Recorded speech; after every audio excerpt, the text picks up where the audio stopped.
镜头转来看咱国内，年尾聚会是愈来愈多，食酒赛车嘛变较增加。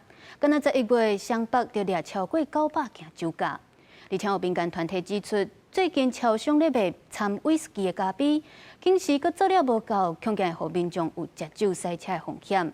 因为业者是讲，会提醒店员着爱看消费者敢有满18岁，嘛强调这咖啡佮酒是分开的，消费者会当家己决定讲要掺偌济。一个骑机车人啉甲醉茫茫，坚持要骑上路，远景甲查落来说互伊骂。我说我要干嘛？喝了，现在直接带回去，叫车来。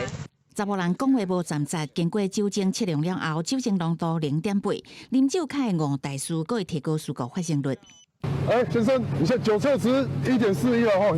驾驶人最天天连弄3台车，酒测台超过真济。到岁末年终买个参会节，也是啉酒赛车的高峰期。敢若湘北今年11月超过900件啉酒赛车。即马酒驾防治社会关怀协会佫指出，2大连锁超商推撒咖啡掺高酒，恐惊会互超商煞变做啉酒赛车高风险的发生场所。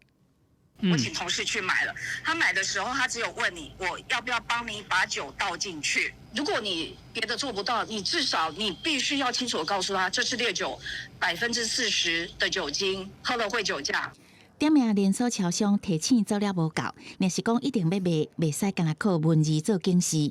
民团嘛表示，业者的广告行销，互人客无法度分辨饮料是酒还是咖啡，较会产生误导。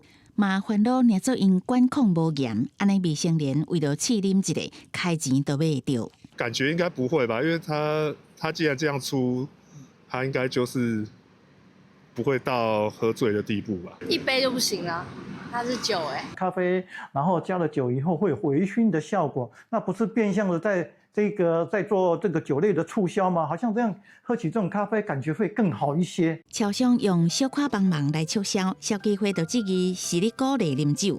有业者是讲会持续提醒这个店头爱先前年纪的管控，咖啡甲酒爱分开提供，消费者会当看家己需求购买。记者综合报道。